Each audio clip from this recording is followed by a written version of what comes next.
Welcome back. The new PGA Tour season is in full swing, and if you've been watching any professional golf lately, you really can't miss the central theme. It's raw, just stunning distance. Every year, it seems like the ball is flying farther, faster. And it's spectacular to watch, of course, but it raises this really profound dilemma that we found at the heart of the sources you shared.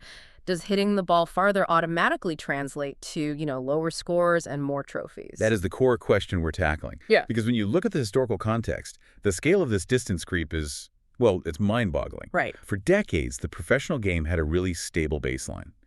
If you look back to the late 80s, early 90s, the average PGA Tour drive was solidly around 260 meters. So about 285 yards. 285 yards. And that was the mark of a powerful player.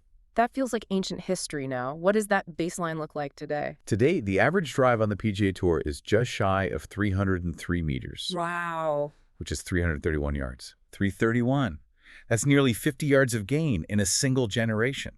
It's an enormous fundamental shift in the sport's physics. Okay. So our mission for this deep dive is to isolate the key drivers of this exponential gain, then analyze the actual performance data of the tour's best players, and finally look at how course architecture is trying and, well, sometimes failing to keep up. Okay, let's unpack that explosive shift, because it wasn't a slow progression, was it? It was catalyzed by a revolution in equipment starting in, the mid-90s? Exactly. The first wave of massive gains wasn't really about the player's swing. Here's the tech. It was about the materials. The shift was immediate and profound with the introduction of the titanium driver head. Suddenly, we had a larger, lighter, yet stronger club face that maximized that sort of spring-like effect. The legal trampoline effect. The legal trampoline effect off the tee. And it coincided perfectly with the transformation of the golf ball itself. We moved away from the old balata balls to these high-tech, multi-layer ones. And that synergy, the club head plus the ball, that completely recalibrated the ceiling for distance. But what's incredible is that the progress, it never really plateaued. It just kept going. We've seen the average drive distance jump by another 11% just in the last 15 years alone. This shows we've moved from these single breakthrough moments to a continuous cycle of incremental optimization. That 11% number is really notable, especially when you think about how subtle the changes might look on the surface. We're talking about an acceleration that became particularly noticeable after, say, 2015. Right. This wasn't driven by Titanium 2.0, but by marrying that technology with advanced biomechanics. That's it. It's all about marginal perfection now. Modern players are obsessed with optimizing three key elements: their launch angle, their spin rate, and their smash factor. Okay, wait, let's quickly define those for anyone who might not be deep into the launch monitor jargon. Of course. So launch angle is simply the angle the ball leaves the club face, and spin rate is the backspin, which affects how long it stays in the air. Right, and how much it rolls. But the smash factor is the critical one. It's the efficiency of the impact. It's ball speed divided by club head speed.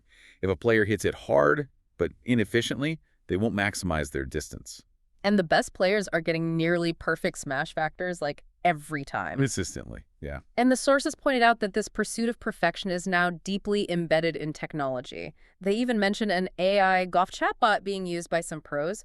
What does a tool like that actually do? It creates an instantaneous, hyper-personalized feedback loop. That AI tool analyzes thousands of data points, from hip rotation speed to wrist hinge, and provides the player and their coach with these tiny adjustments to optimize those launch conditions. This is not just about swinging harder. No, it's about confirming they are moving their body in the most efficient, power-generating way possible. It turns the human swing into a highly optimized, data-driven machine. So, the evidence is undeniable.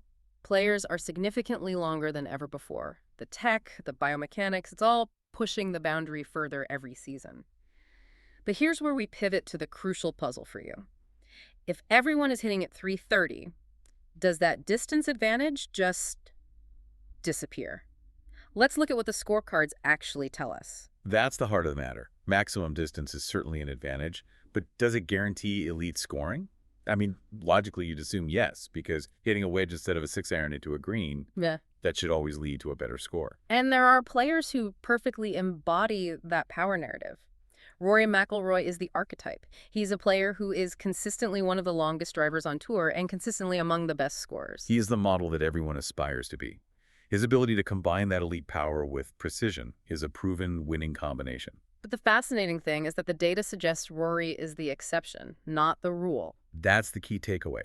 If raw distance were the single determining factor, the top 10 longest hitters would dominate the top 10 in scoring average, and they just don't. So let's talk about the counter evidence, the players who break that mold. Okay, take Russell Henley.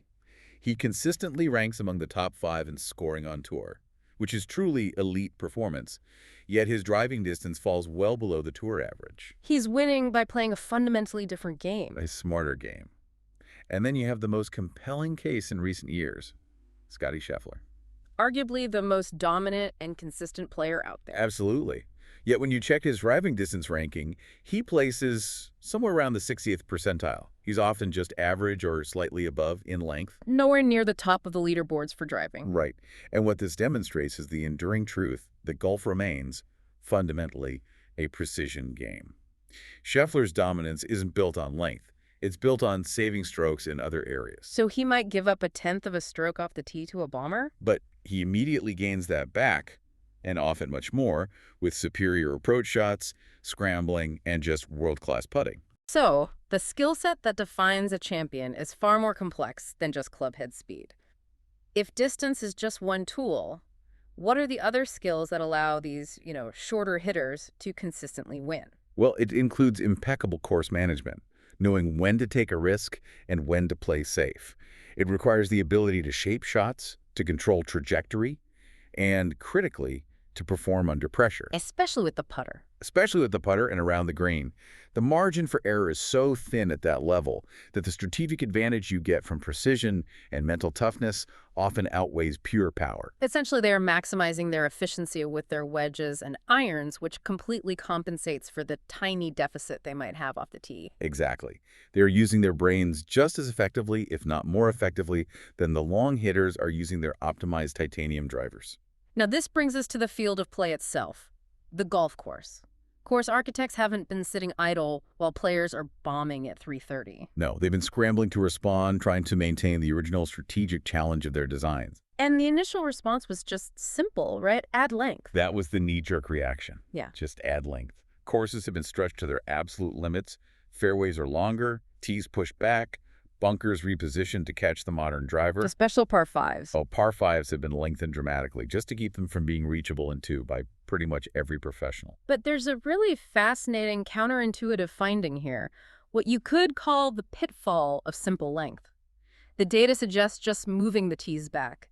It doesn't always level the playing field. No, in fact, it can sometimes widen the gap. How does that work? Okay, let's imagine a 480-yard par 4 where a deep bunker guards the fairway at 295 yards.